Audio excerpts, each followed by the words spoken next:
Okay, you know what's weird? What's weird is that I am opening this PC and I do not see the folder with my hard drives. Like that's like Windows about to die type of stuff. Oh,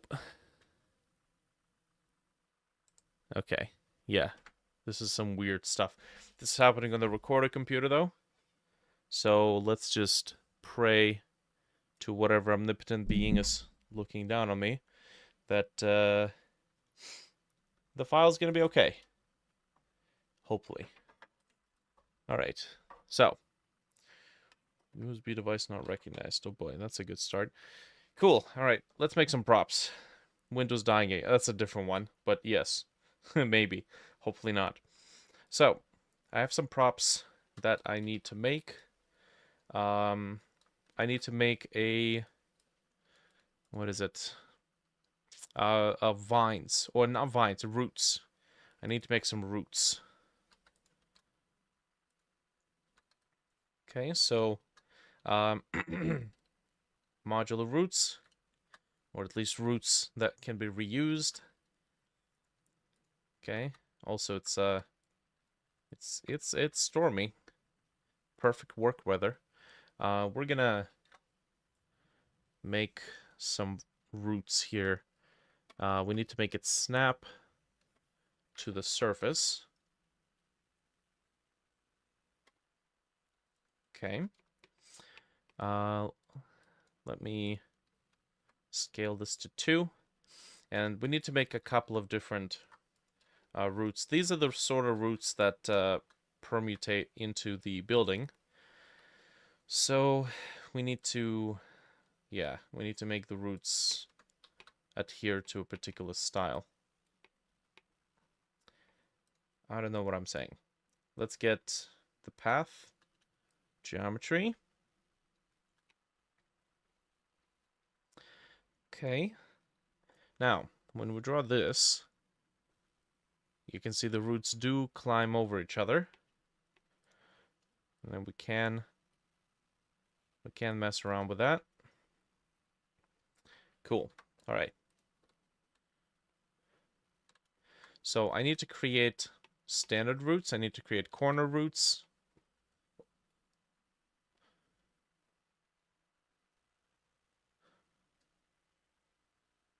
We need to create large roots. We need to create small roots.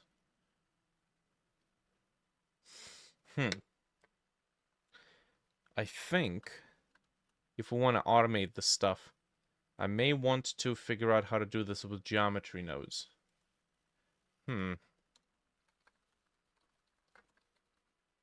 Now, there is technically a project that I started before. I'm going to save this real quick. Assets models.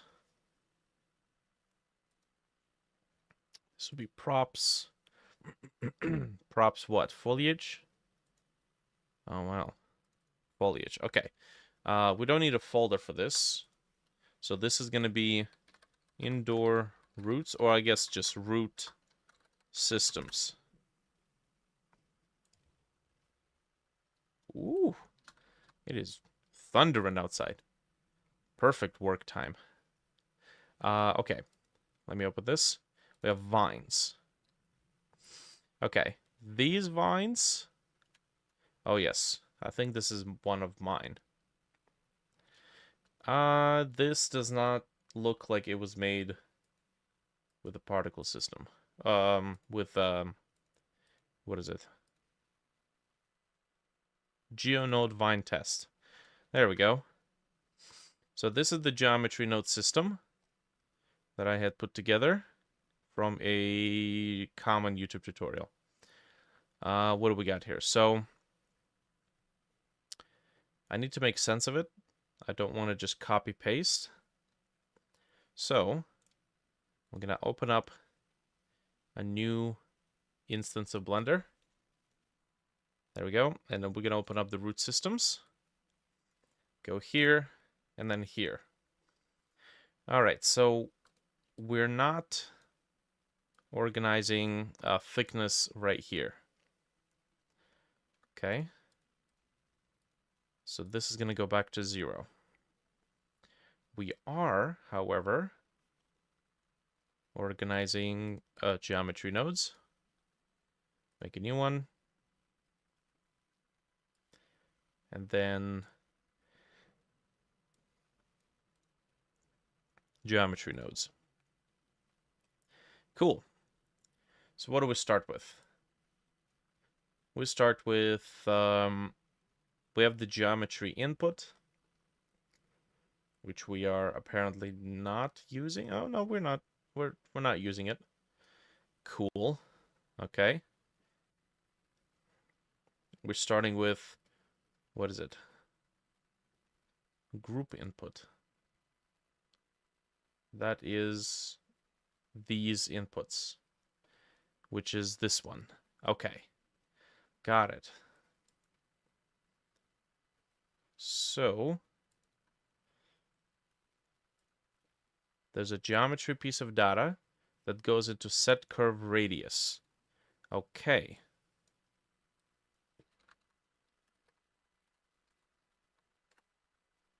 There we go. Set curve radius gives us a curve. Okay, we don't see anything yet.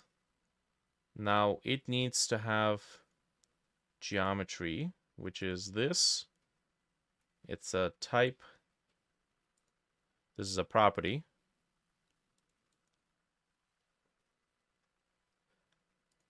Reset node. Interesting. Vine thickness. Spline parameter.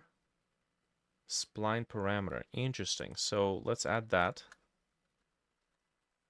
Oh, Shift A. Spline parameter. I believe that should just get the parameter of this spline right here. Cool. We parse it through a ramp. So factor. Parse it through a ramp. And it goes from white to black. Black also can be interpreted as 0. White can be interpreted as 1. Now, what do we do with this now? We have a custom property called vine thickness. We're going to ignore that for now. And then set curve radius gets its data from this ramp. Now, the problem is that currently the curve doesn't have a radius. So we need to do curve to mesh. Right. Okay, so we are going to do a curve, a circle for the time being. Set it to 90 degrees. I don't know if that really matters. And we take the curve from here. Curve to profile. Curve to mesh, excuse me. There we go. So we convert from the curve to the mesh. Curve is provided, but the mesh has to be given manually. So we're going to do, whoops, what is it? Object info. Object info. The object is this, and then geometry is provided as a curve profile. And then the mesh, I believe, has to go here. There you go. Nice. Looks like a giant piece of shit. But it is my giant piece of shit, so I accept it. Okay. Looks like Shrek's been here. Jeez. Shrek needs more fiber. Cool. So the color here will determine how bright it is. As you can see, we can make it slightly less girthy. But I don't want to have to go to the geometry node to change this value. So we're going to go over here and then add a new parameter. We should be able to add a new parameter here. How do we do it? inputs. Type group input. Group. There we go. So we're going to call this parameter radius. And then it shows up here. So what we can do now is take this, multiply. No, not that kind of multiply. I just need good old basic multiply. We're going to take this and then take the output from the radius parameter. And that is going to be supplied into the radius. Now, default is 1.0. Right?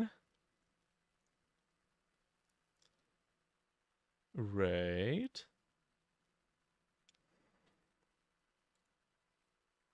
Okay, and then we have our radius parameter set here. Nice. Perfect. Now the interesting thing is that we could make this a much more interesting radius. We could take this color and then make it thinner, and then take this one, make it thicker, and then have it, you know, taper off. We can even like bring it in so it tapers off a lot slower. Okay, save this up. And technically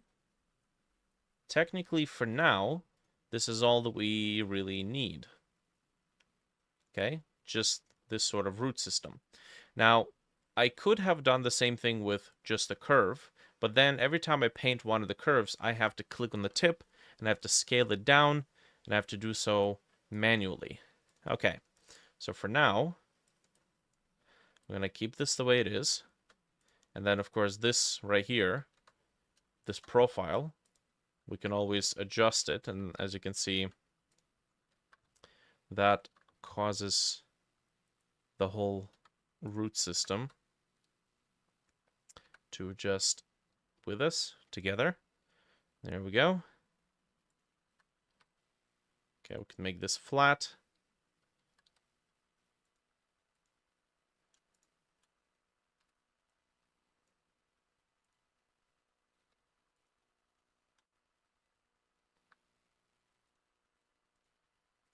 I believe that should be good.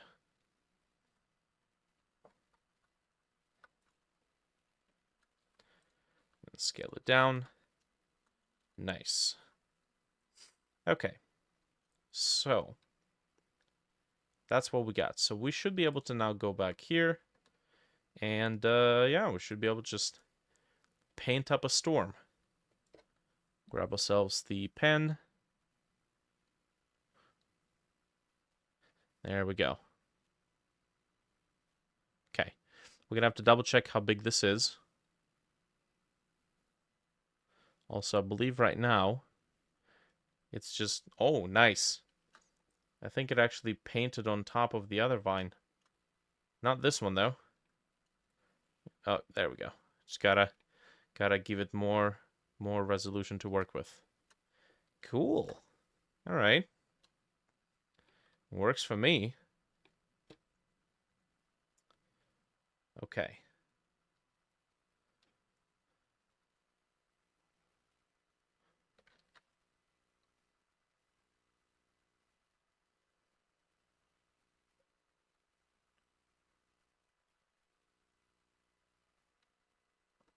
Now, I don't want to get too carried away making a whole bunch of them. I think this should be fine. Cool. Now, how many vertices is that? 32,000 vertices. That is a bit much. So, we need to do something about this. First of all, this has to be a polycurve. Okay. All right. Control B or Control Shift B. Can't bevel it. Unfortunately, no. Smooth? Nope.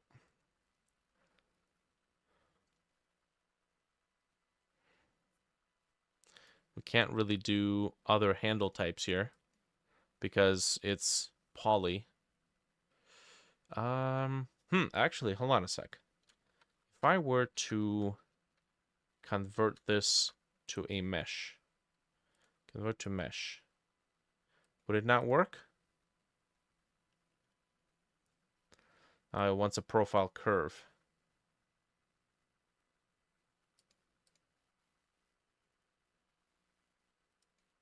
Yeah, it doesn't like this. So it's got to be a curve of itself, of its own. Can I adjust the resolution? Yes, I can. I can adjust the resolution.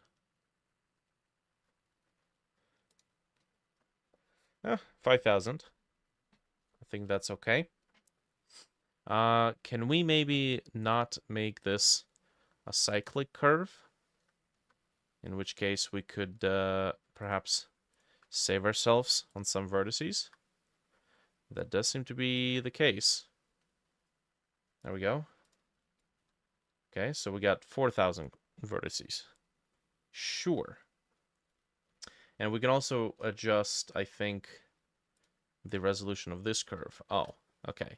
We do have a problem. It's the fact that the direction of movement for some of these points is not correct. Z up. There we go. That's all we need.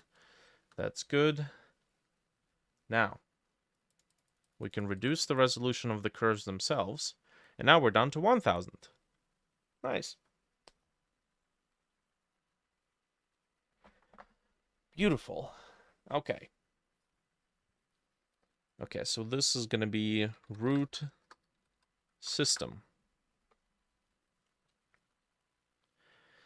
All right. Now, I think this should be fine. Fine as it is.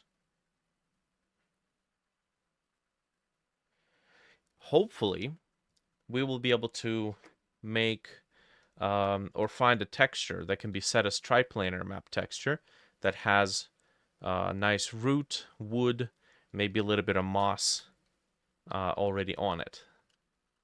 Okay. Now, before we do anything else, so place the scene nodes, the wall and the floor, into the collection. So this is wall, this is floor. Nice. And I'm going to give this a name. So this is root shape. Hide it. And this is root system 1. So let's get this exported and double check the size. Assets, models, not assets. Engine, models, props. Interesting that foliage is not inside of props. Root systems. Okay, export it here. And limit to selected only. OBJ. Bam. All right, let's see this.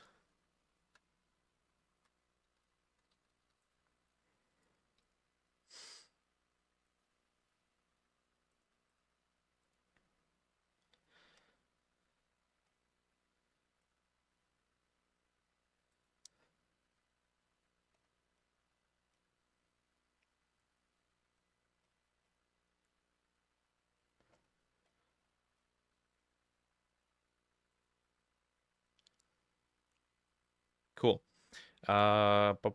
Models, foliage, root systems. And then collision, gray, sure.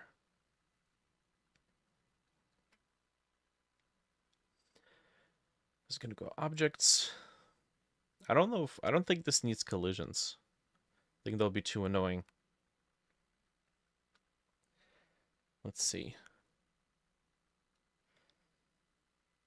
Props. bunker kit. Foliage. There we go. And then root systems. Okay.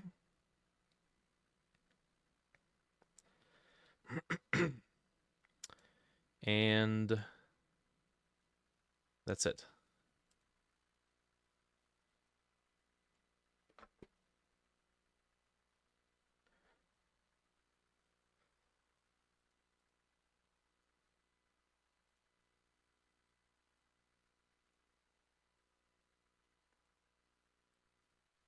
Nope.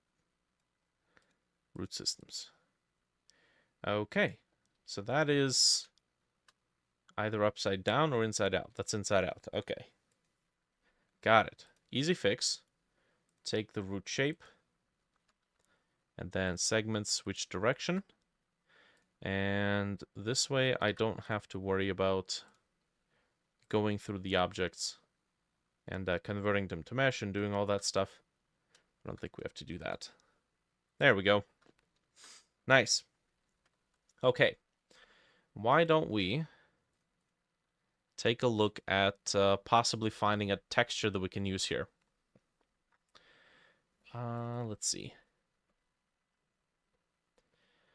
Wood. I don't think this is the kind of wood we're looking for.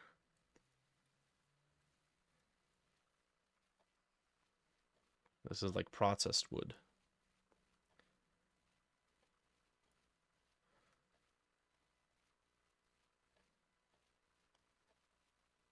Oh, it's bad paint. Okay. Got it. So it's not this one.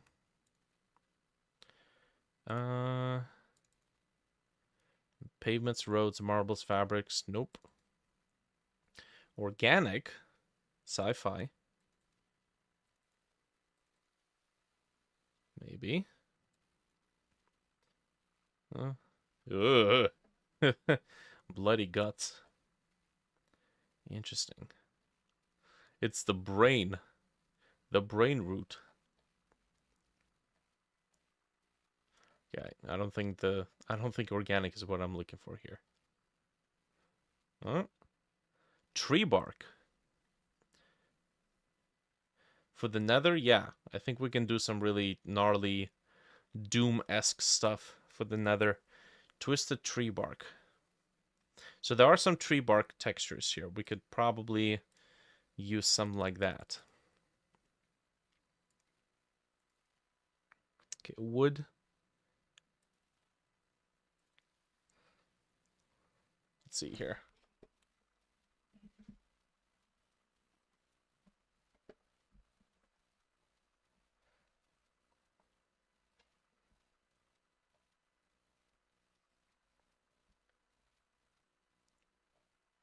Nope. Also processed wood. Okay. Rocks, ground, animals. Grass, ground, rocks, rocks. Just want to take a look at the ground. I doubt it, but who knows? Some cracked pavements, plowed fields, wetlands, forest ground.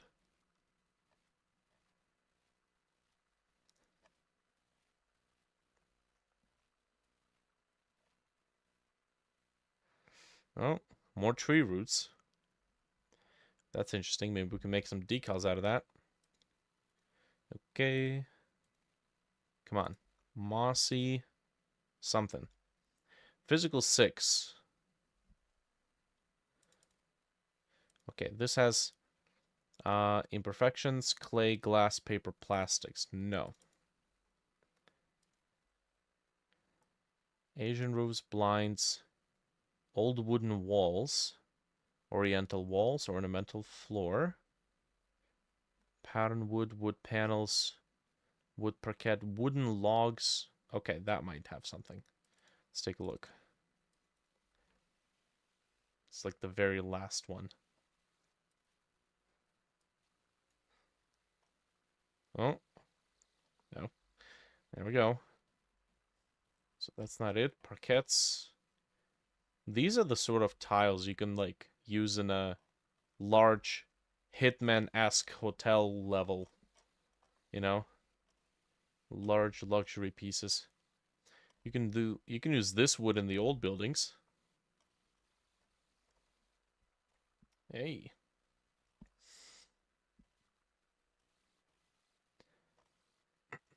Yeah, needless to say, this is not what I need. Wall panels. I'm getting more ideas for new areas from these textures than I do finding something I need to use here. Hey, there we go. So yeah, in the end, it looks like we're probably gonna have to use some bark here. Oh, Manchurian maple bark. That looks interesting. It's green. It's kind of mossy. Korean spruce bark.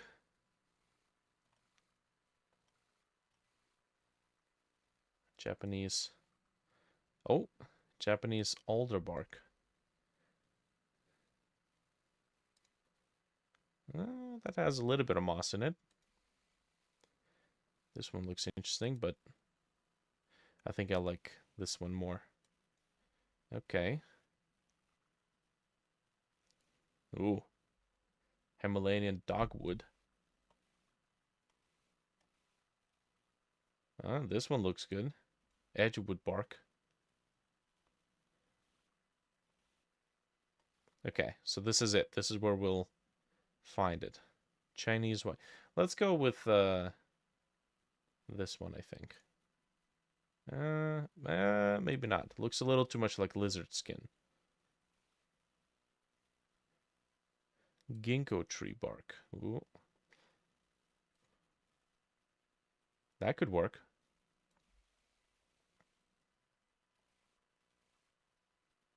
Okay, let's go this. Japanese alder bark. Just from the moldy texture on it. Japanese alder bark 5118.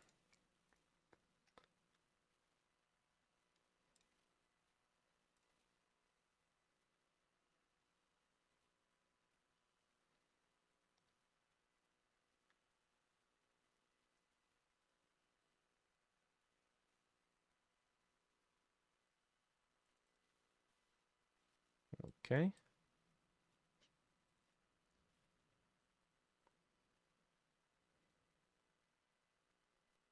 Should be here. Logs. Okay, I don't think this is it. Tree barks. There we go. Mm-hmm. There we go. Alrighty. Let's pop on over to Dreadtail. Assets. Textures. And this is packs. That's right.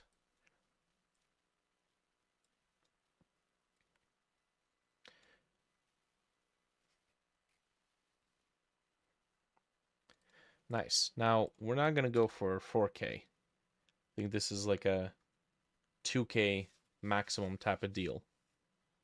Or not even, like 1K. What is it? IMG. What's the name of the program that I use? God, what a remarkably unmemorable name.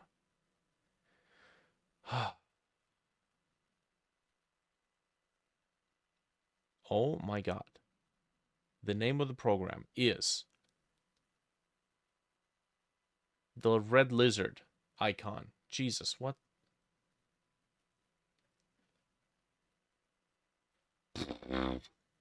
Oh my God. What the hell is the name of the program? Okay. Hold on. Image viewing software. In front view. God. In front view. There we go.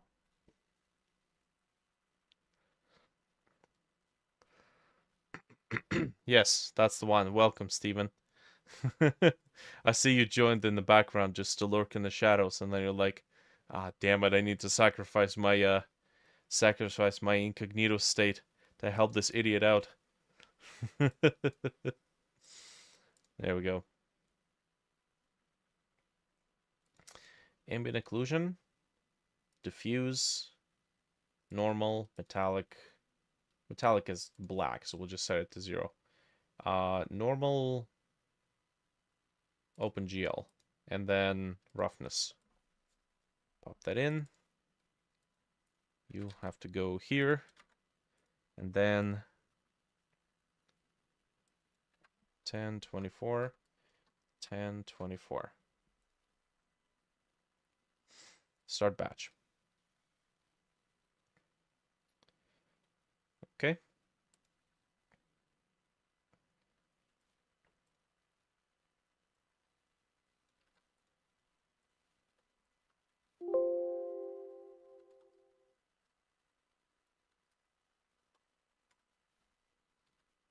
We're going to copy this.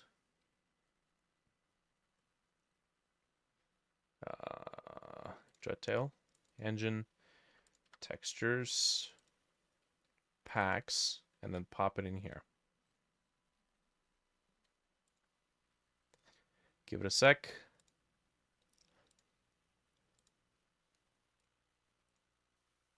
I'm not sure why we have 2 materials here.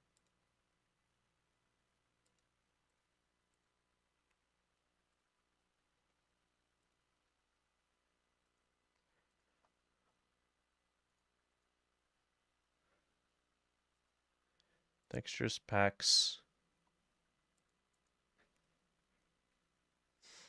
Okay, so AO, we have diffuse instead of albedo. Okay.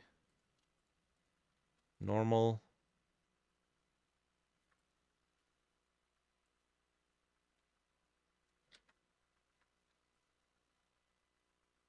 So you do this.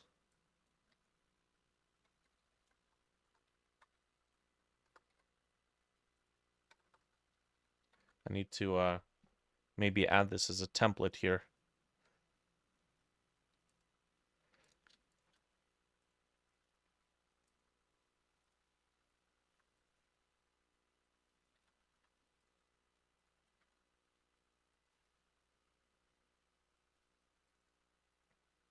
Materials, packs.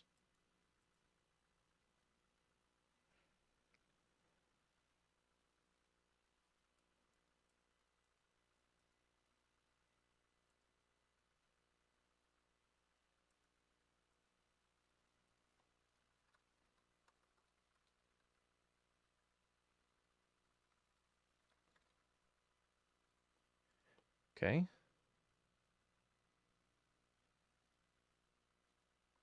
Oh, did it do it?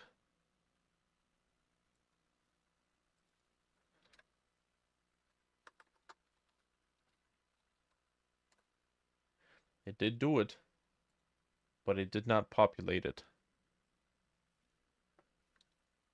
Interesting.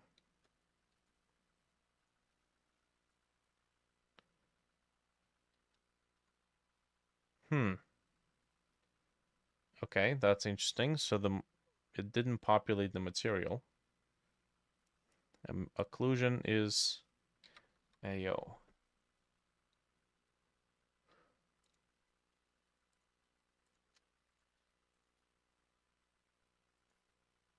Okay, that's more like it. Nope, it still didn't want to load it. Okay, well that's kind of strange.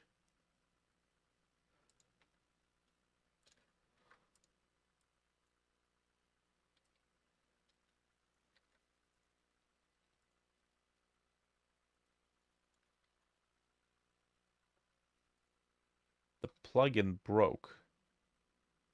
Oh god, there's still outlines in the titles from Antoine's shenanigans. Gotta remove that stuff. It's like a nightmare to try to read this. Okay, this is weird. Map found.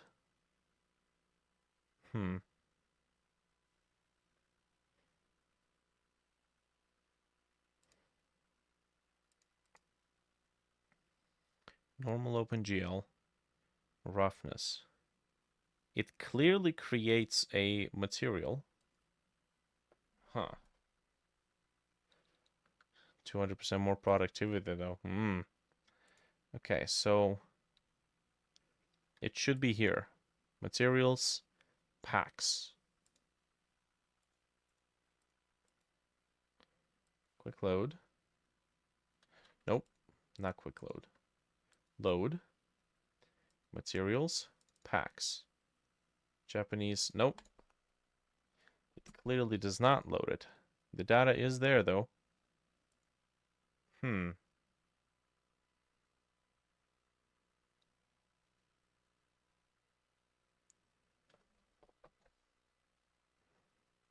What if I change this to albedo?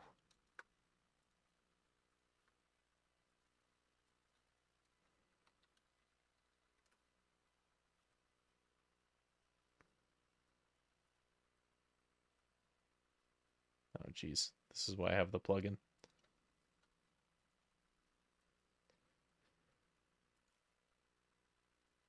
Okay.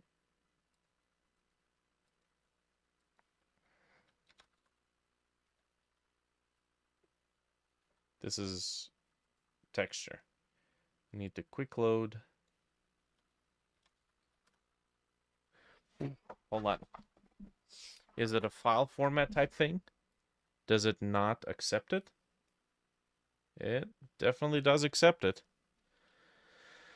Whew. Okay. So now the plugin, for some reason, is broken. Doesn't do shit. I don't know why.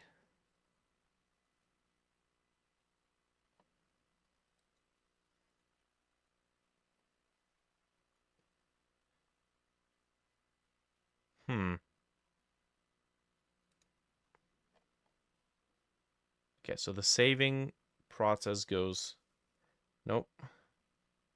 Generate standard material. There we go, T-res. Save path. Okay, and let's say we're gonna do print.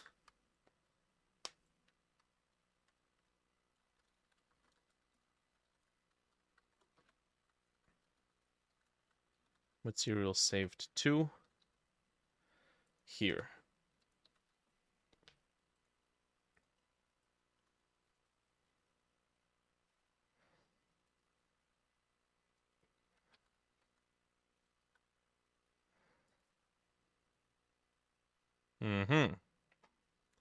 Well, we know that it's there, but we also know that it doesn't populate anything.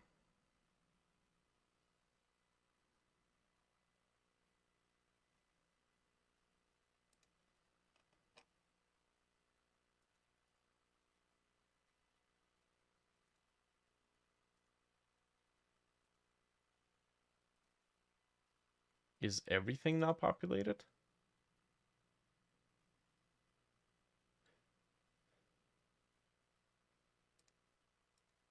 Yeah, it's literally everything is not populated. Okay.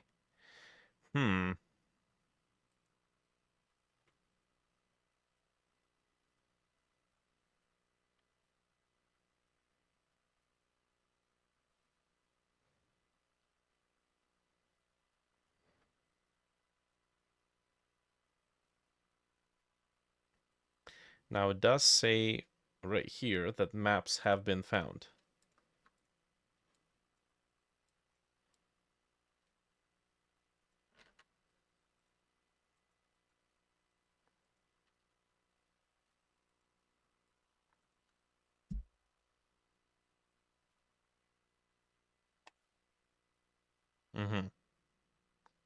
Looking for albedo, even though it's not supposed to be looking for albedo.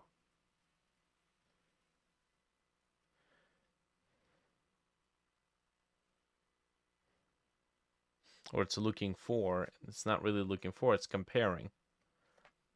Because it's looping through the selected files. Checking file, colon. That would be more appropriate. Okay. Select all of this.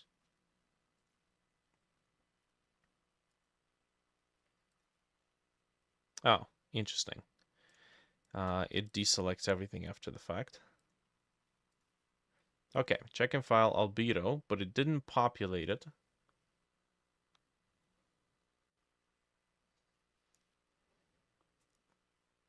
Which is interesting. Determine which map slot this texture belongs to.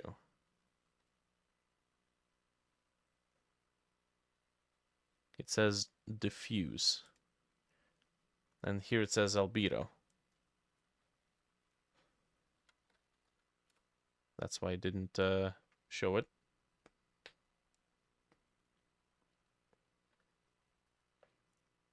Okay, come on. I'd like to be productive, please and thank you. Oh, right.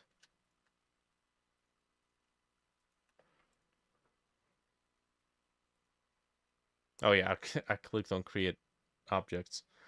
Boop. Okay. Map found AO, map found albedo, map found normal, map found roughness. Okay. Now, are you lying? You did find the map. But you also aren't loading the material. Maybe I have to like save it and close it. Maybe it's being one of those problems.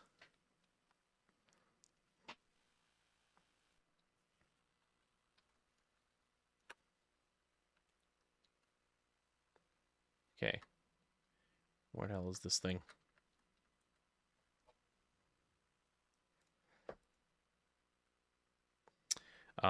Root system all one.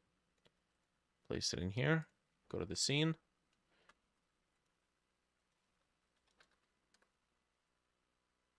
Well, it's missing all the materials.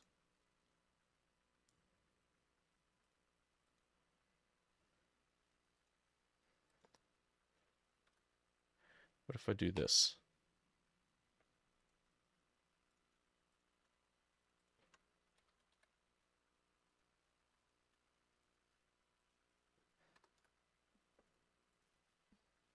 Oh, I saw that. So maybe there's an issue with it overwriting the file. Hold on a sec. Quick load. Yeah, what the heck? It looks like there might be an issue with it overwriting the file. There was also an issue that Dimitar had mentioned, and it's the fact that if we populate a metallic map, the metallic value is set to 0. Same thing with ambient occlusion, it's set to 0. We have to manually change it. So, while I am on the subject of this whole thing, maybe I should do this. If this is a metallic or AO maps, make sure to set effect value to 1. Cool.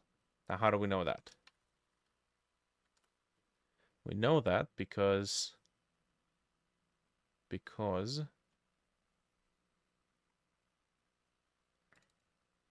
can use the name.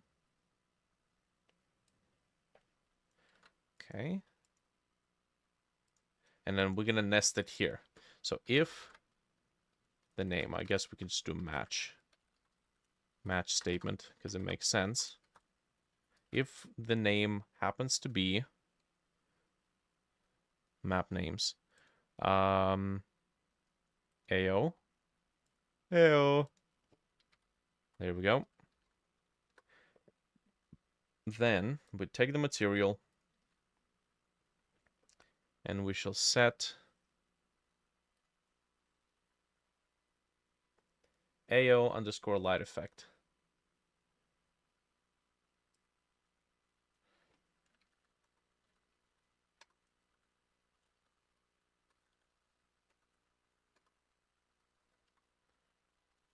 To 1.0.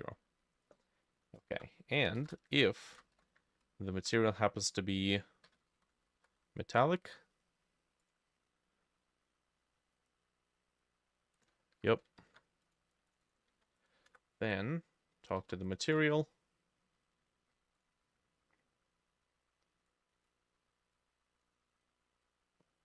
And set just metallic to 1.0. Okay, so that should fix that little issue. Hopefully. Let's double check that. So get rid of this. Yeah.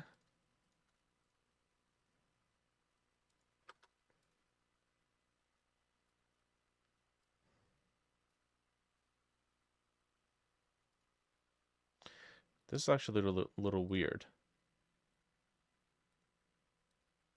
So I can apply this here, and it applies to it, but you can also apply it here, and it still applies to it. What the shit? Why are there two materials?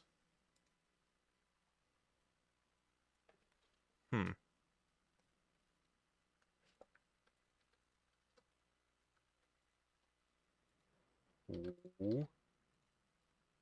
I hear thunder. Thunder be thunderin'.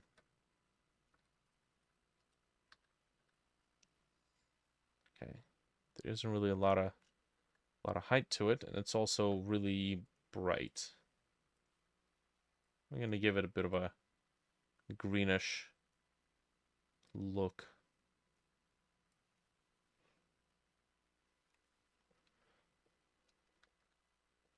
Nice. Man, I said it before, I'll say it again. They should add the UV rotation property here.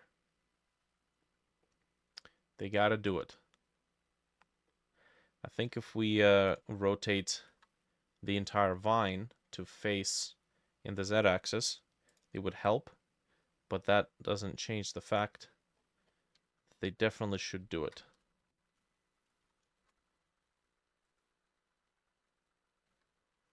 Rotate Z 90, that's good, and then apply rotation.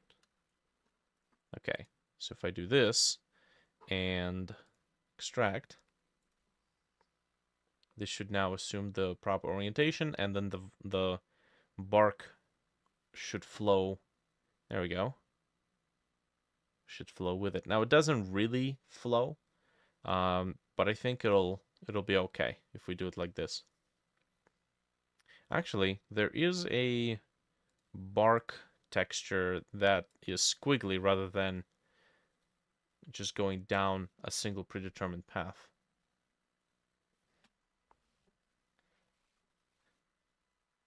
Something like this. Japanese yellow bark.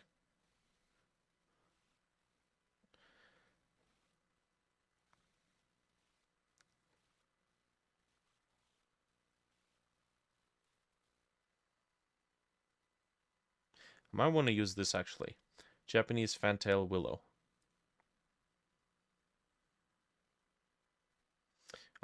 This is 5146.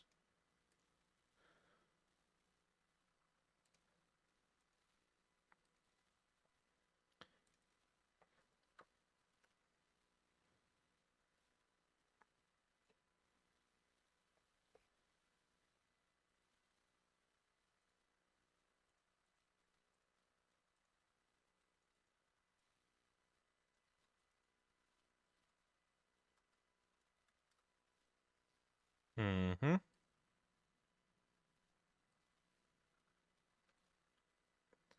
Okay, diffuse ambient occlusion, rough, normal OpenGL, roughness.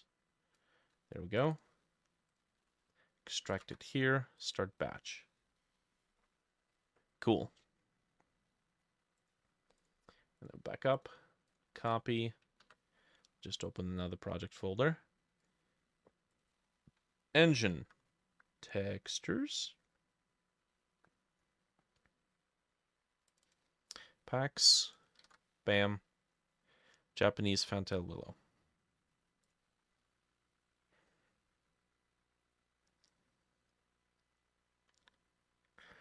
Now here's one of them Japan trees thingies.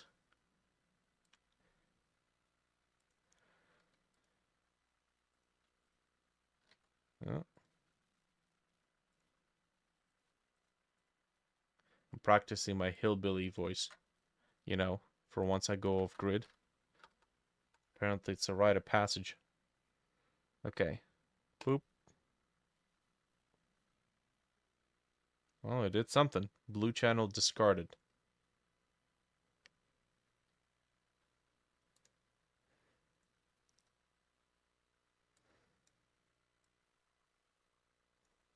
Okay.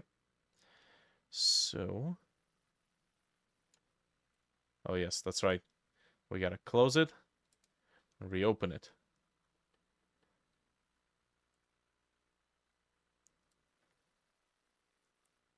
Hello?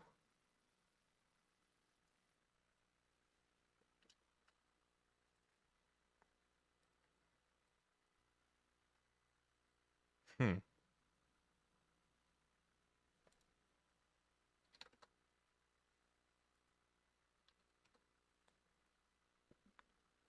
Okay. That could work.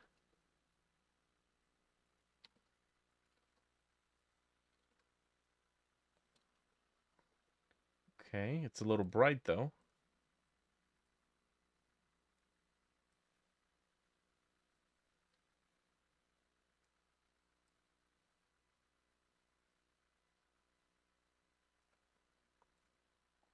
Hmm.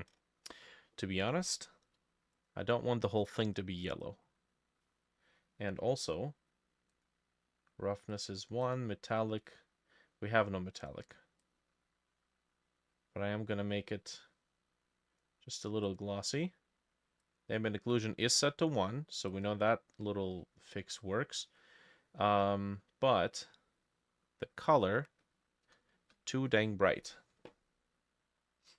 There is actually a special type of map called detail map. And what a detail map can be used for is to overlay an additional layer of something. So if I cook up a quick 1024 by 1024 texture of just the moss, I'm pretty sure I can use it on black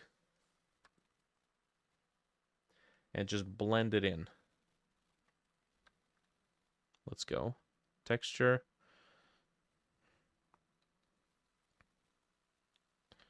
Okay, that probably not this one. That could be interesting.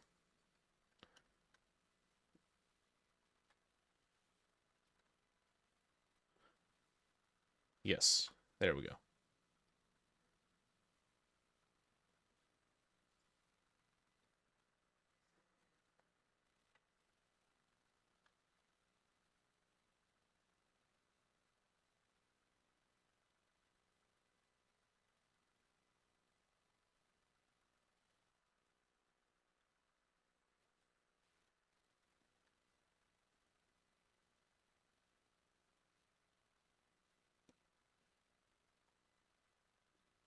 All right, let's just see what this looks like. Actually, let me just get a color variation of this. Certain places.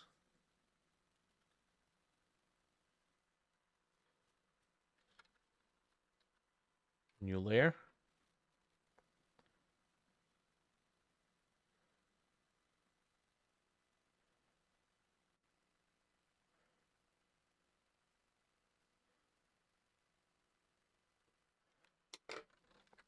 All right. JPEG. Let's go to Dreadtail, Engine, Textures.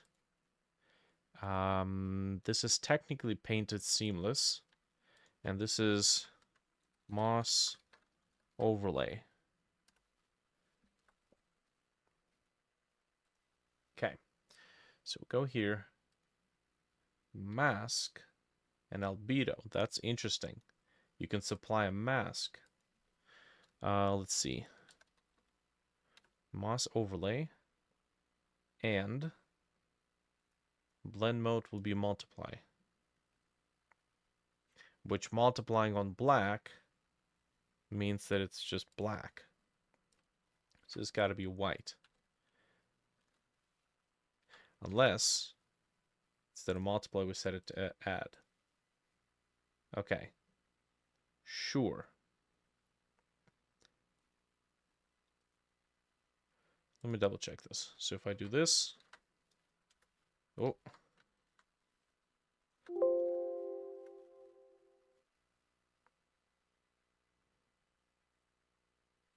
Because I do want to see what it looked like if it's multiplied. Well, there we go. Now for the UVs, we're going to use UV2 coordinates, which is triplanar. Uh-huh. It's actually not bad. You definitely work with it. Maybe make it a bit heavier. And gotta go down here.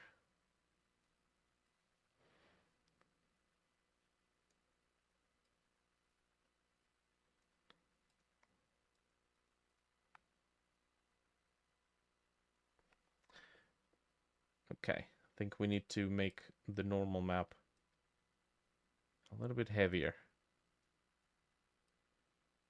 As a matter of fact, it said something about discarding the normal, the blue channel, didn't it?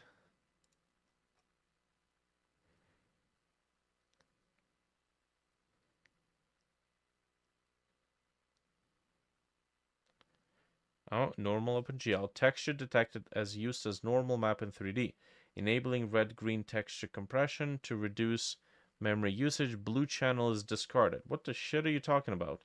Isn't the blue channel kind of pretty much entirely almost all of it? It's what?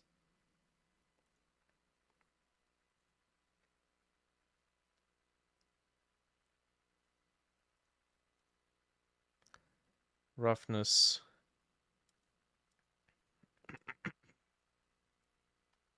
Normal.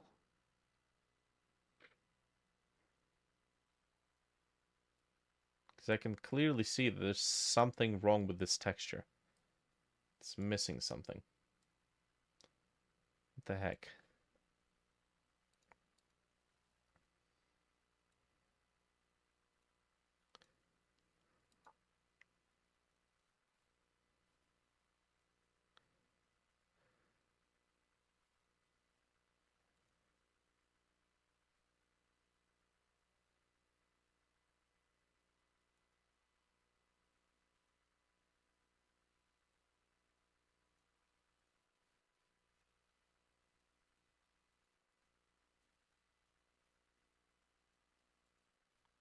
Is there a height map? There's got to be a height map. Ambient occlusion metallic. There is a height map TGA file.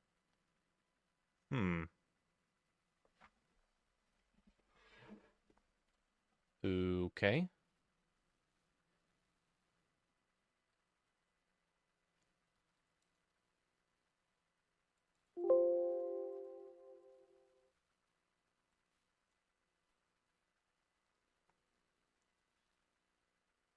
One file. Converted. Height. Oh, no, you stay here. We have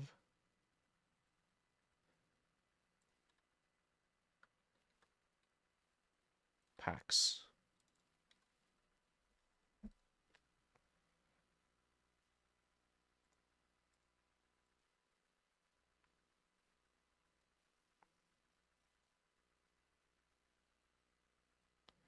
Is that the right texture? Yes. Maybe.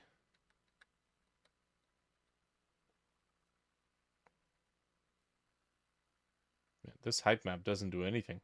Oh, right, because triplanar. Dang it. Well. So we can't use height.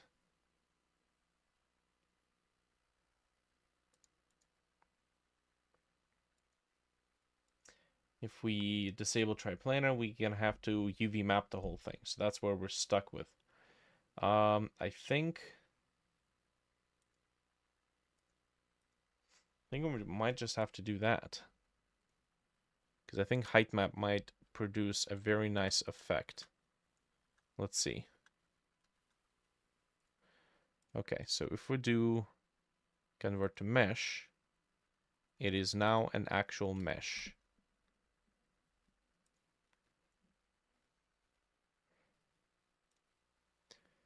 And if we do this, oh, well, that's not going to change the fact that it doesn't have UV map. Smart UV project, which isn't really going to create a nice UV map. No, it's not too bad, actually. Hold on, if I unwrap it, that might actually work. Because it's not a closed loop, it's flat and open on the bottom. So that's actually playing to our benefit here. Let's go back here. No, let's go back and then export. And then we go back here. And then wait for Godot to go, huh? And then realize that the files have changed. There we go. And then we close.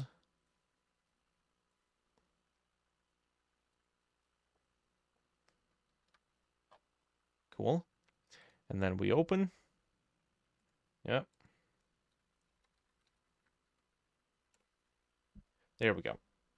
So now, no triplanar. Nice.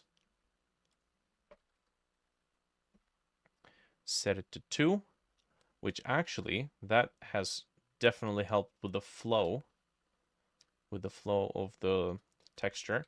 And now we can go to height, enable it, set deep parallax, and then adjust it.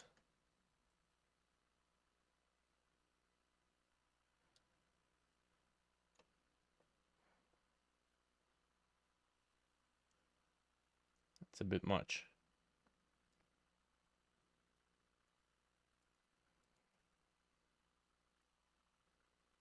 Hmm.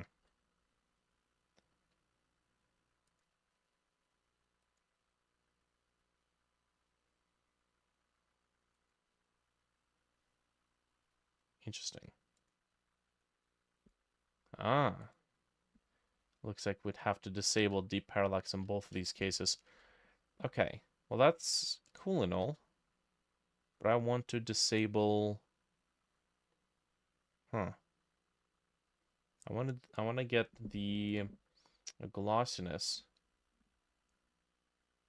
to follow well, follow the crevices a bit more.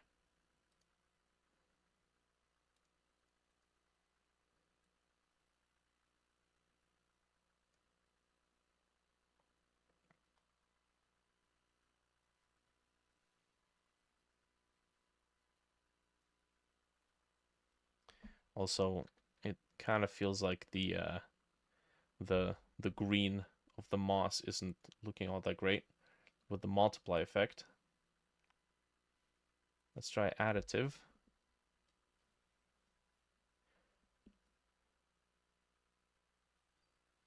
And then change this.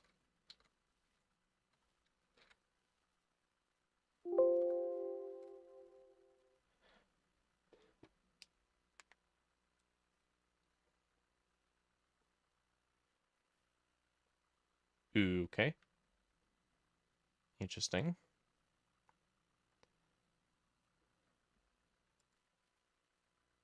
Oh. Oh. Oh no. The detail layer means that we can't use the UVs, the normals. Oh, it's got its own normal map. Well, I mean, just feed the same normal. There we go. That's the whole issue. Oh yeah, that's looking good. Now we're talking. Because it had this very uniformal sheen on top of everything. We just need to tone down the brightness of our stuff here. And I think that will work.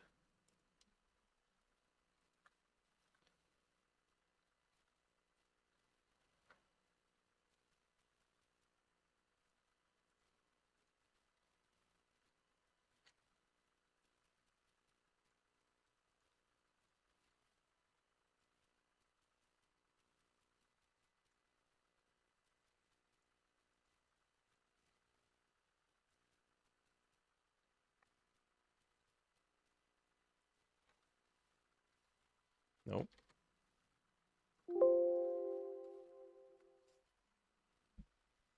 Okay, so now we figured out how to work with the what is it, detail layer.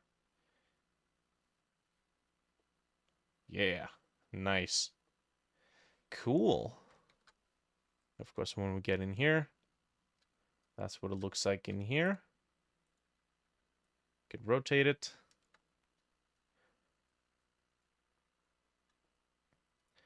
And that's pretty good. And of course, we can rotate it like this.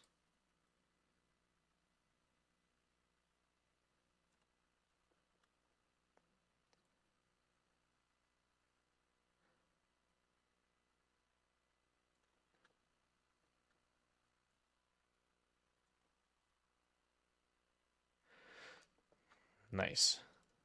Okay, well, that's one piece of roots. We need like a bunch.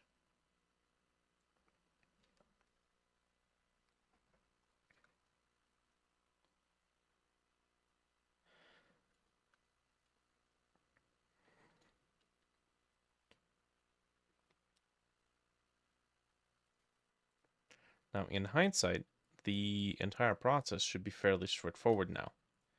So we'll take this. I guess we can keep this together.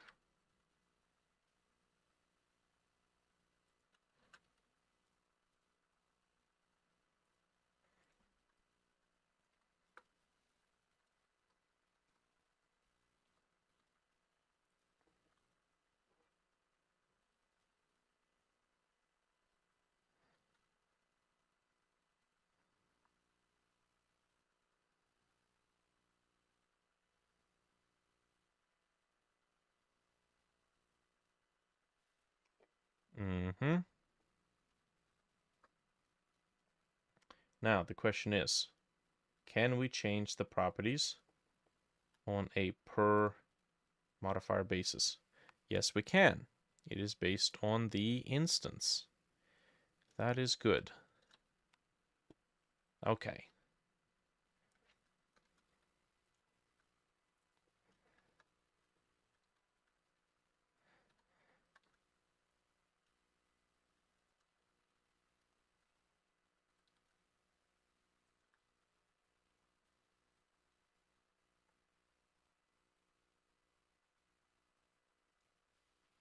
Mm-hmm.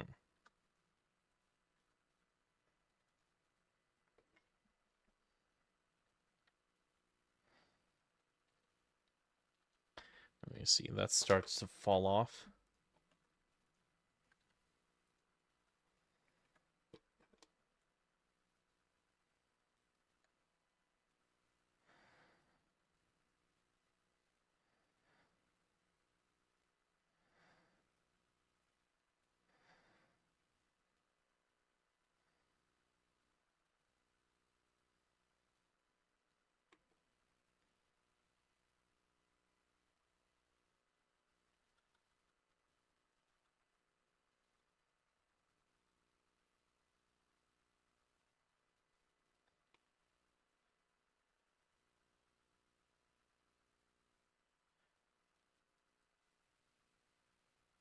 Okay, see, some of these don't have enough resolution to hop over the other vines. There we go. Nice.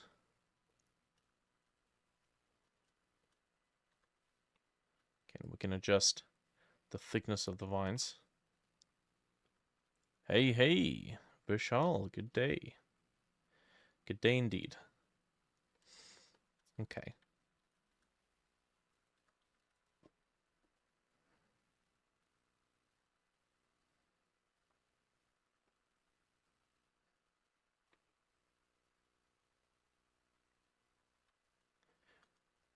Nice.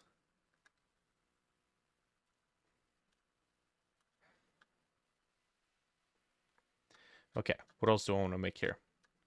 I need to make some sort of a 90-degree drop vine.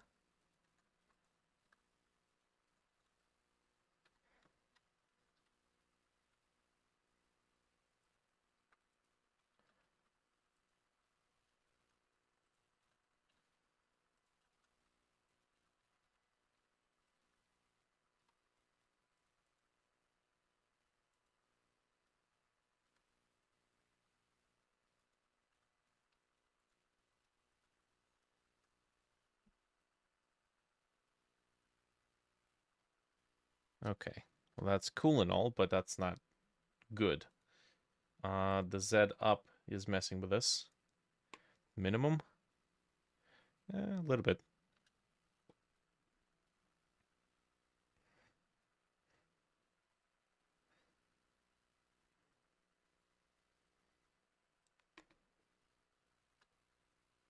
Okay.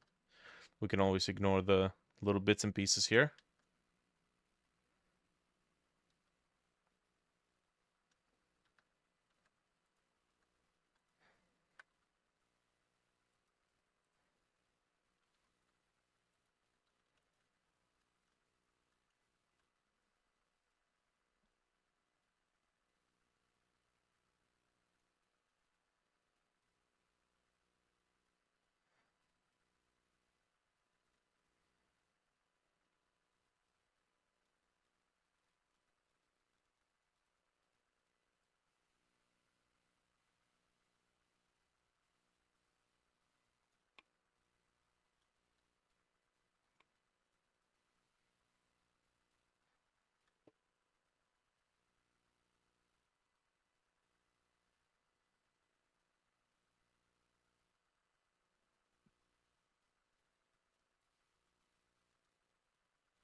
You know what? I am not entirely sure if this should be cut off on one end.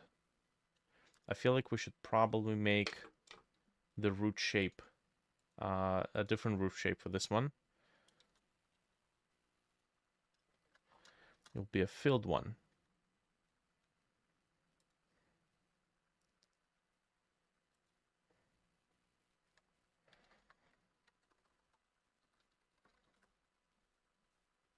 Which means the geometry node, um, which is right here. In this one, we should give it root shape, a value root shape. It's an object. Okay, so we should give it root shape curve. That's the property. It is going to be of type object.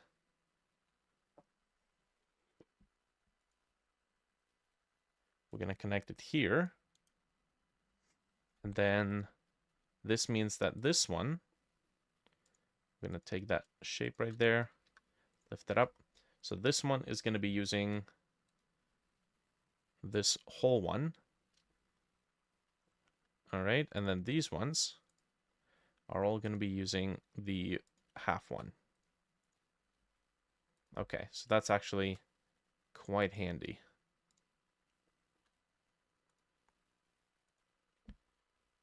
This way I don't have to duplicate the entire root system, geometry node, and then making a whole separate one just to use a different shape. There we go.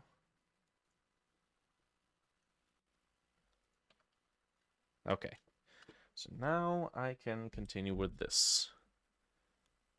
Now I don't have to worry about anything.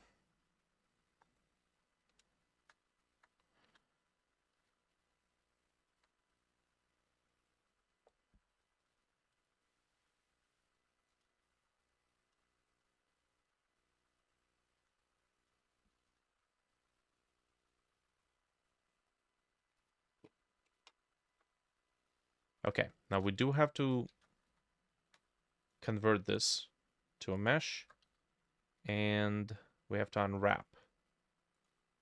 Okay, now the problem with this one is that technically these are now completely filled.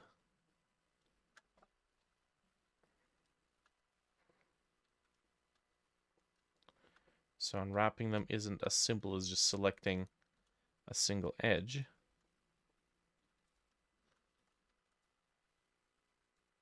Or not have to select a single edge at all. There we go. Mark sharp, mark seam. Okay, I think that'll do.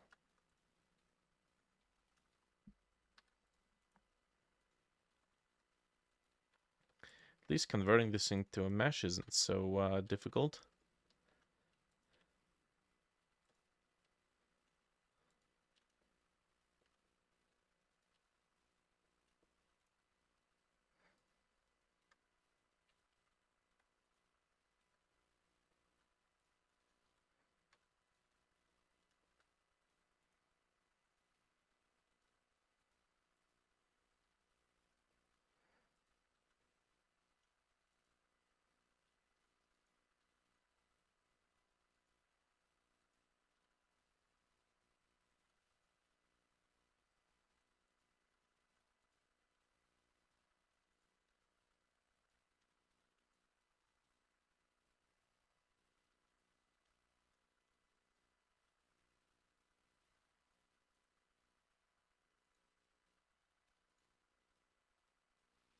Oh, where's the unselected one?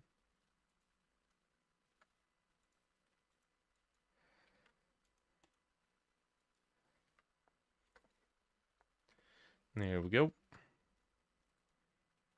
Okay. Okay, so root system, ledge.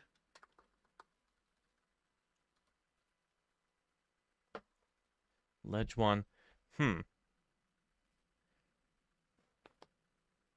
guess we'll just call it ledge, with an intention that you're not supposed to see the other side. Because if you place it anywhere, literally anywhere that the player can see, they'll see that it's a root system for nothing. So we'll just keep it there. Okay. Now root system 1. Oh, what the heck? Root system 2.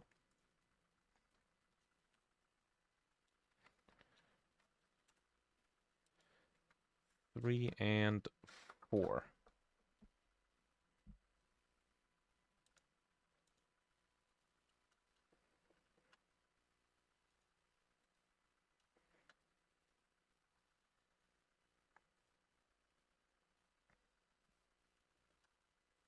Okay, let's get these exported first. So we'll do bam. And then here. Okay, we got root system ledge. Let's give it a selected material. So this would be materials, packs.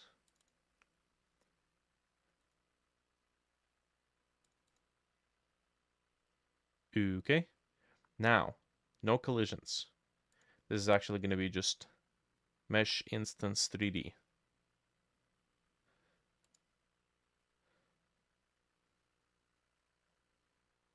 Well, that should have done it. Uh-huh.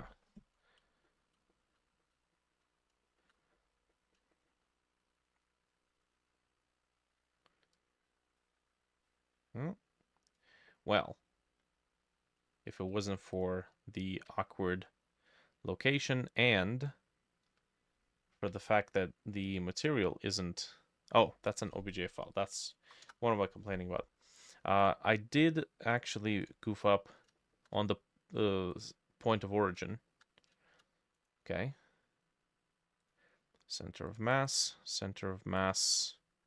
Center of mass. Okay. Export. Gonna have to remember that. Now we'll take these three, give them a second to update. Okay, and overwrite. That should do it. Nice. Everything is just already ready to go. Man, that looks good.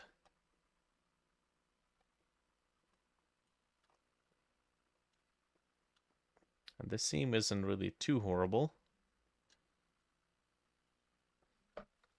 Okay.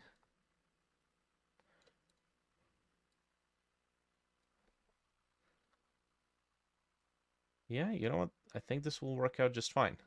So now with the geometry node in place, I can actually draw up a whole bunch of these different designs. So we gotta have, what is it? We have like a 90-degree here. We gotta have a version that's kind of like, it's a thin strip, and then you got vines on both sides, which technically these are roots. These aren't really vines, so there's probably gonna be some sort of a plant up here. I think we'll take care of vines next time. At least we got a system down. Figuring out the system always takes some time. I'm gonna place it right there. Right in front of the window, because you don't need to see anything anyways. Antoine presented a genius idea on how to present mimics. It's absolutely hilarious. It's gonna be a fantastic. I can already see it. It's gonna be a fantastic scripted event.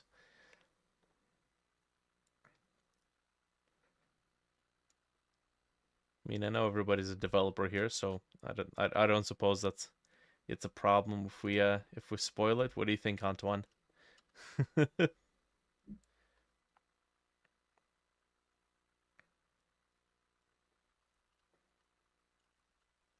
Hell yeah, dude. Now we're getting the whole overgrowth, abandoned overgrowth feel to it.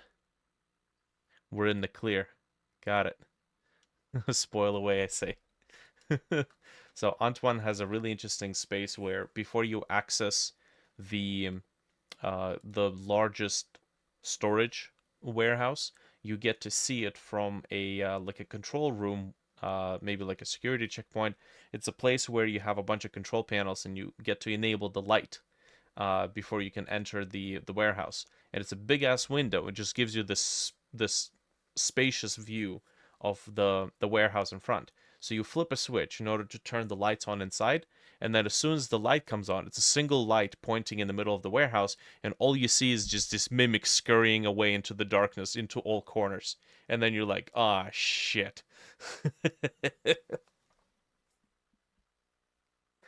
Oh god. Can't wait to put that together. The music, the sound effects, the spidery leg sounds. Yeah, it's an interesting dramatic way to reveal the next order of bullshit you'll have to worry about. And here's the thing: after you access the warehouse, the next step, when you clear the warehouse level, at that point you have introduced the mimics to the rest of the level. So from that point on, you'll be walking around the swamp, and then in the middle of the swamp there'll be like a stop sign or a baby stroller, and you know, if you're keen-eyed, you'd be like, uh-huh, uh-huh, yeah, I'm gonna go this way. Right you are. But then on the other hand, some mimics actually disguise themselves as a tree or as a bush, which is also going to be ubiquitous. So it's not just going to be all jokes.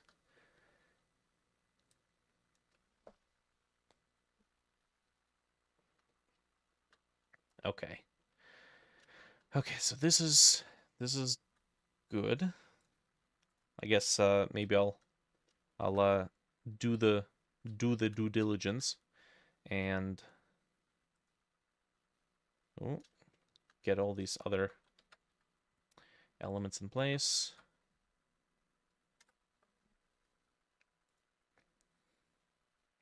get all this other stuff exported, that is.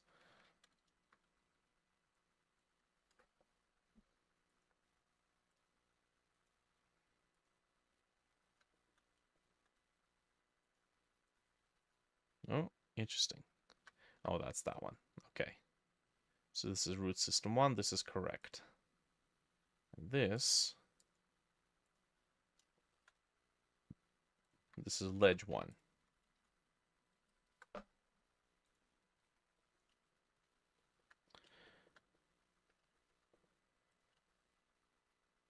Root system 3, root system 4. All right, so we're going to take these, duplicate, and then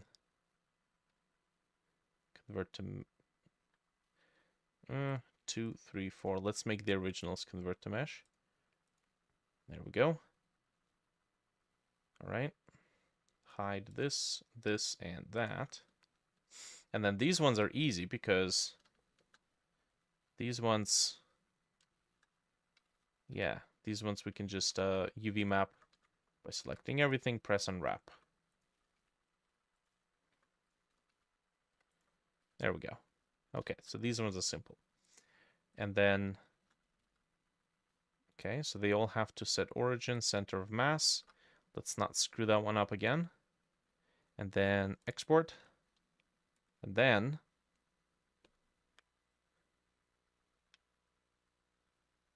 I'm confident the pull's gonna go smoothly. Is it now? Antoine? We better not have any more shenanigans. Okay. So selected. 3 converted. Beautiful. Look at that. Easy pleasy. Oh, damn. Oh, that's a big fat one.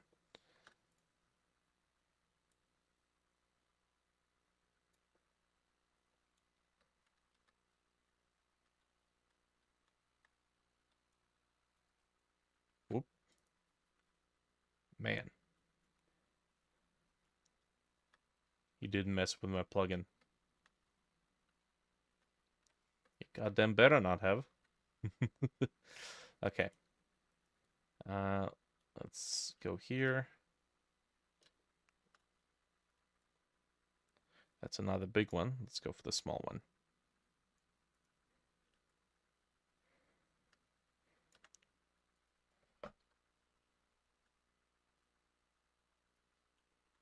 Nice. Maybe this large one, we're gonna save it up another area. We don't want to overdo it with a whole bunch of stuff. Actually, let's make it point in that direction. Like this.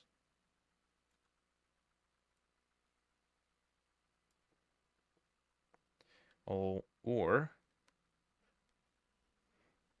can you try to pull? Okay, hold on a sec. Before we do that,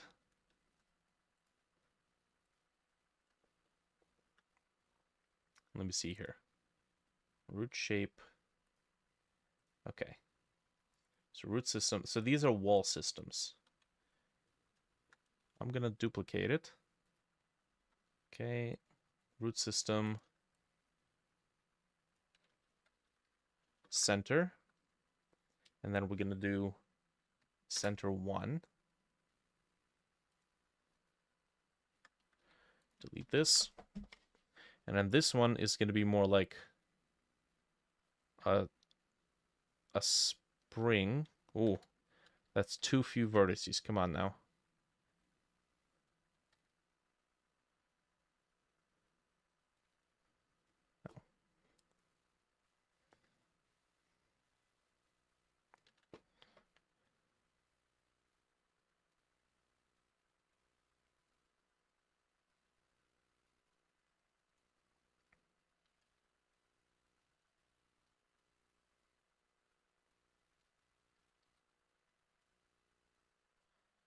Okay, this might be a problem.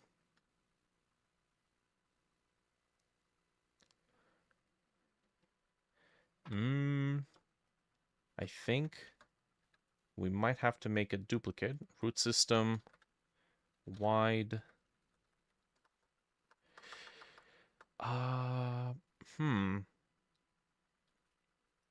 Can we make the color ramp be something that we provide here? So it's a color, default color. I don't really want just a color. Can we do...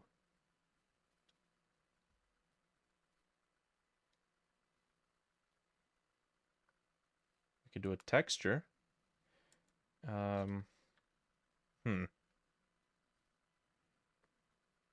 right. For the sake of not spending too much time on it, let's just do this. We're going to do root system like this, save it, and then duplicate it. We're going to do root system small to large to small. Okay. So this one is going to be doing small to large to small, which means instead of white, it starts black, like this.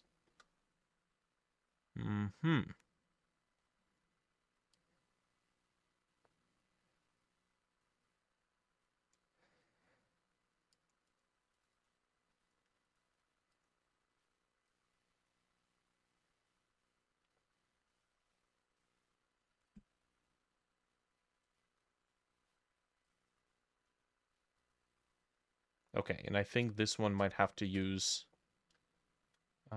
well, let's just try drawing it again.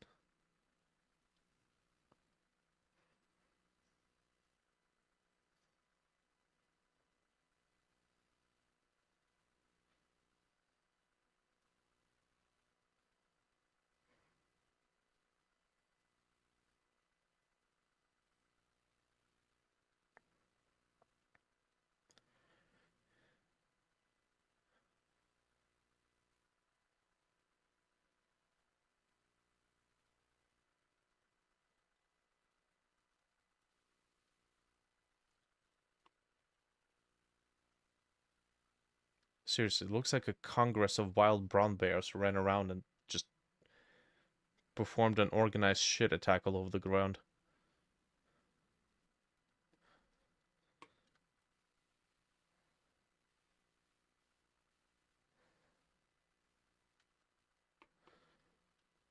Okay, that's fine. So...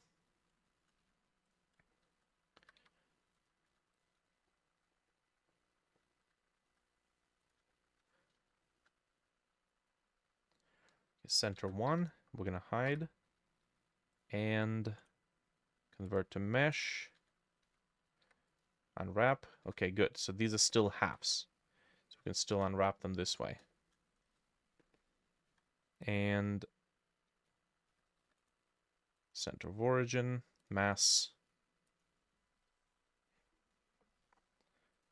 Okay, go here.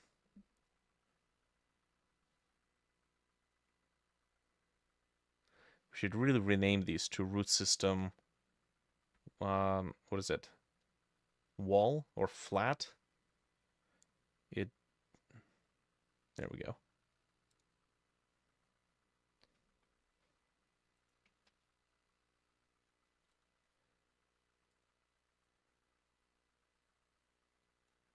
Nice. I'm also going to have to work on scale.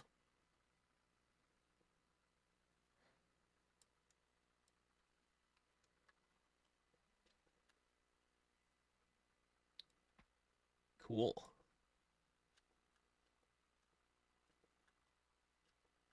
Yeah, these things are quite heavy, quite large. Right. Well, that's fine as far as that goes.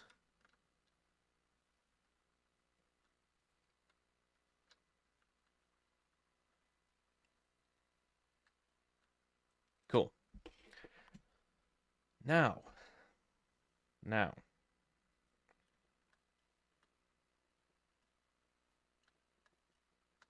you go in here. That's the first thing you see. You'll have some vines kind of trickling out of here. Which, now that we have this one, Shouldn't be too difficult.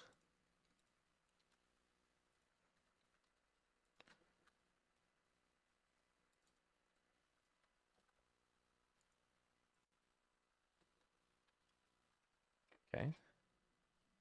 What are you making? Vines, well, geometry node-based vine system for the levels. Okay, and we can just have it kind of span like this.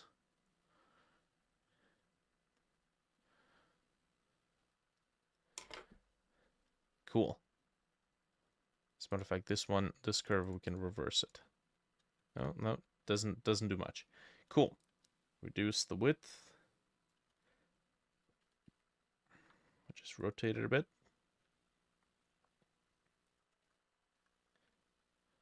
Nice. All right. Duplicate, hide. As a matter of fact, I'm going to duplicate it again. Hide this one. Convert to mesh. And this is center 2. So, export it out. And then give it a sec. Center 2. Convert objects to scenes. And now we can... Oh, okay, that's a bit big. I told myself I should focus on proper scaling, and I immediately make it too big.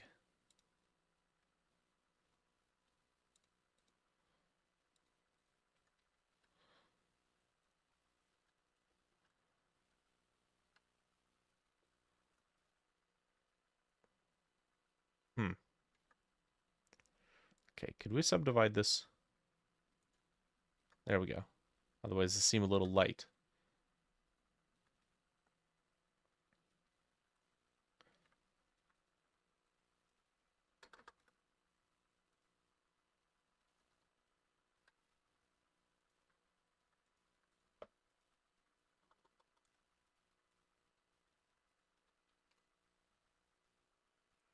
Convert to mesh. Export it out. Give it a sec.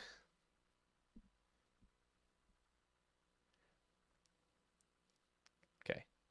Yes, sure. I think it's still a little too thick.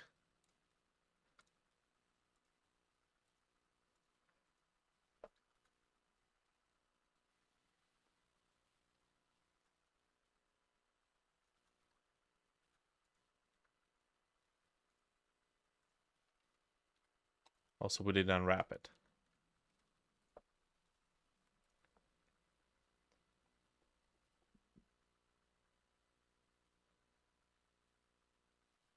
Okay.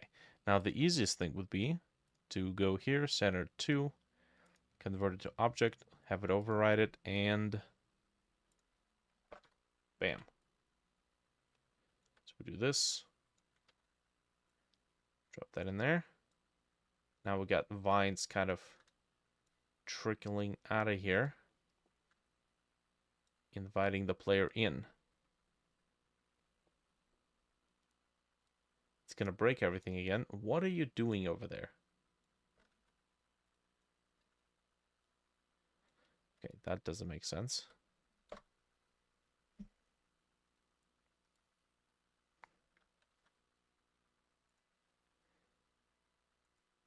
Can you push? Hold on. Okay. This thing is tripping me out. There's no material here.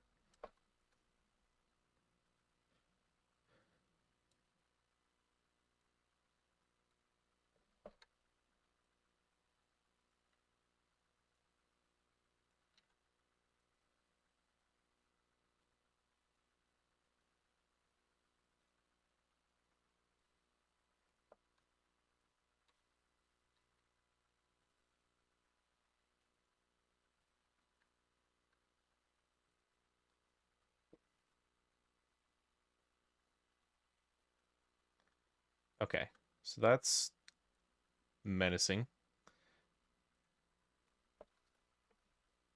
There we go. Then you kind of walk in and there's just all this. Cool. All right, now we still have to do some props here for the interior, like coils and wires and everything. So the pieces that are supposed to make this room the safe room. But yeah, there we go. Got a nice little location to work with.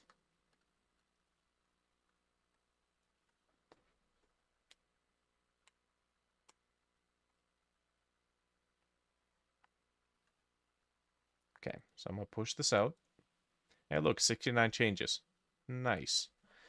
What do we get? What do we get? What do we got? So this is roots, root systems. Okay.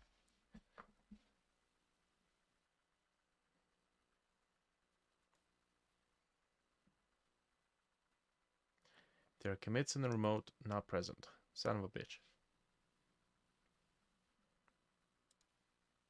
Okay, what do we got?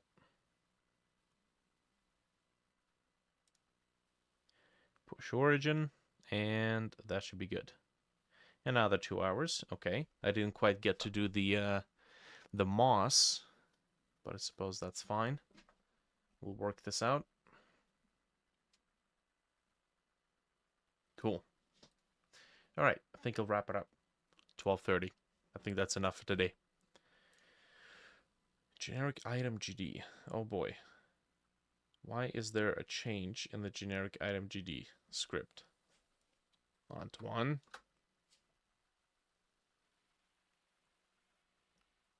What did you do?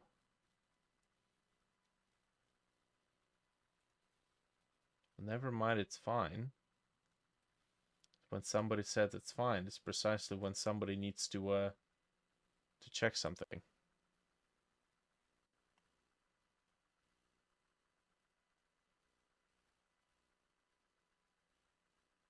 Okay, being cryptic is not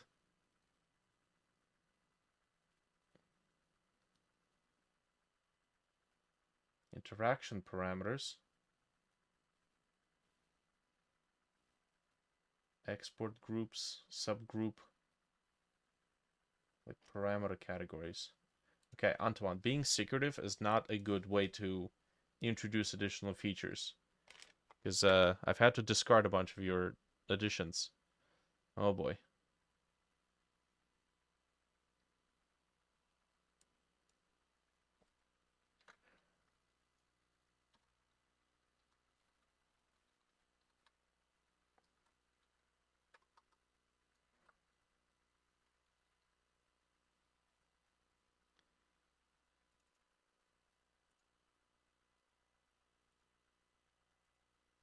Okay.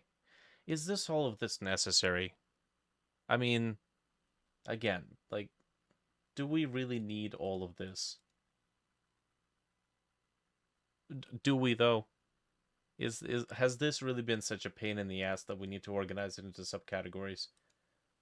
Like now, see, now I have to go and dig this stuff up, right? So no, let's not do that.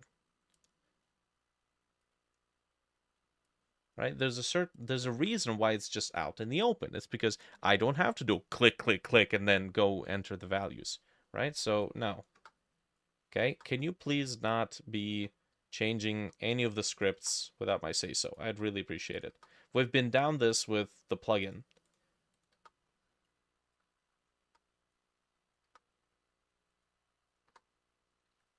There.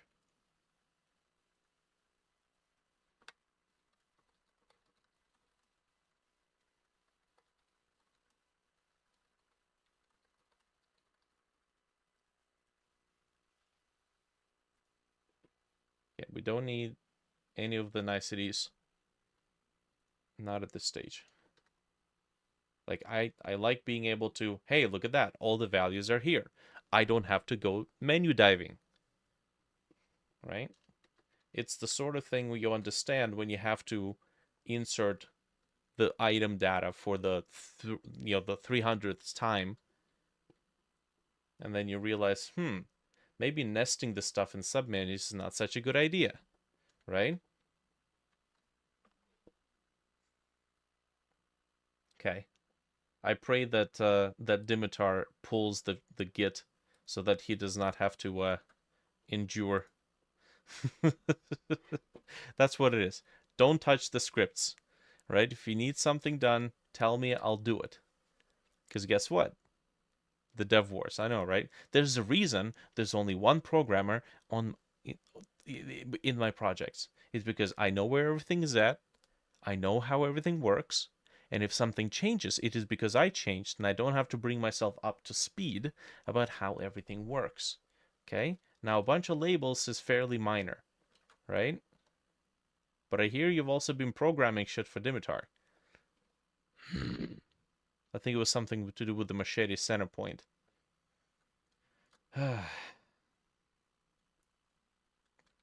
center of mass. Okay, cool. We're back to normal. Right? If you need something programmed, tell me, and I'll program it. Also, I need to unfuckerize these titles.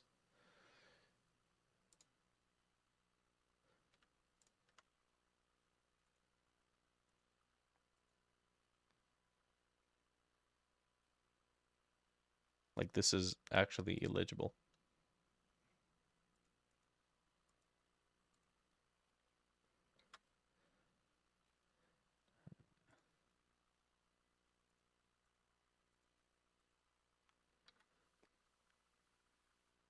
The machete to the master node. You're also doing something with the machete center point. I think Dimitar had made the machete have a center point at the handle, but that means that the center of gravity would have been at the handle as well. I think that's about it. In that regard, it is correct. Should probably have it at the center. We have a special bone in the hand armature to handle the grip location, so that's gonna be fine. Height.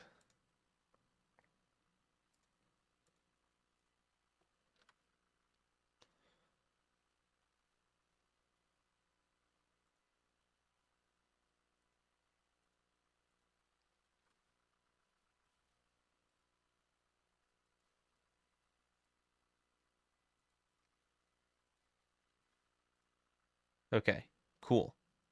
I think we're back to normal.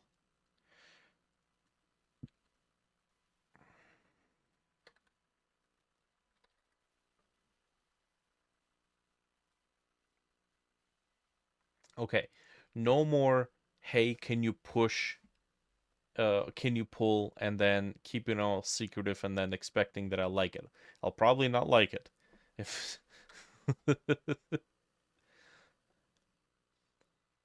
it's like walking into a pen with a sleeping lion and then bitch slapping him with a steak. Do you think he's gonna like the steak, or do you think he's gonna maul you to death?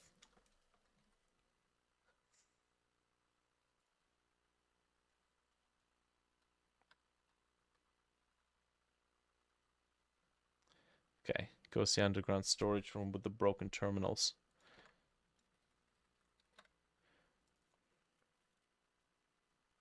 Let's take a look here. I assume you have a spawn point in here.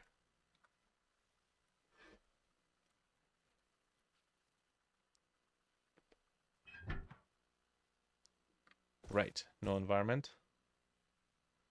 Have you actually pushed the texture changes for the desk, by the way?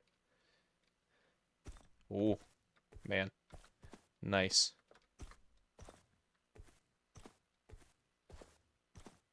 Nice use of concrete. Having little bits and pieces of rebar, we can add that later. Hey, nice. Broken terminal. That is perfect.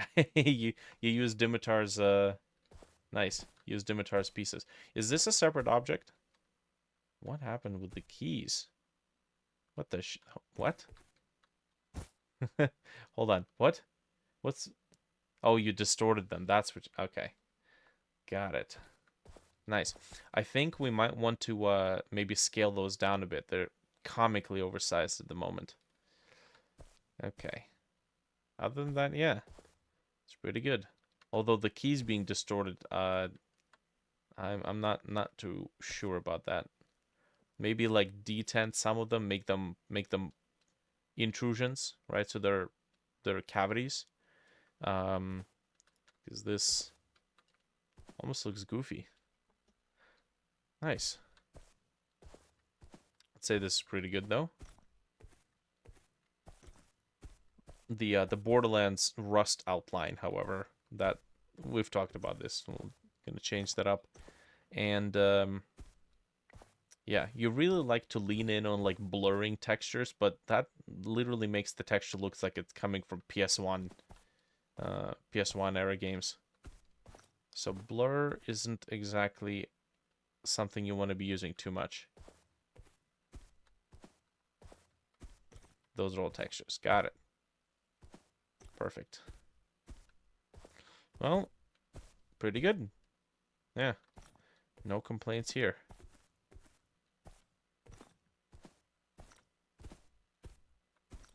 Alright, I'm out. The new ones were lost in the push. Well, what about the Substance project?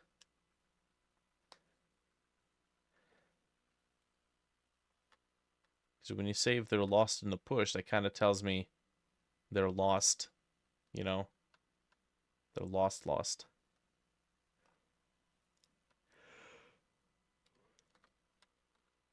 I like this office layout.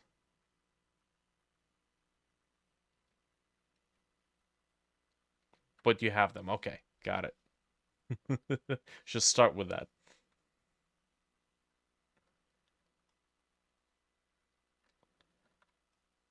Okay.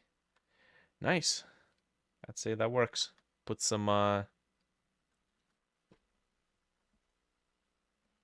Does coral reef also come underwater? Yes.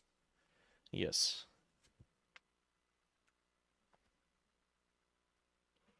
Whew, okay. I'm gonna call it in. It's almost 1 in the morning. Cool. That's it. See ya, fellas.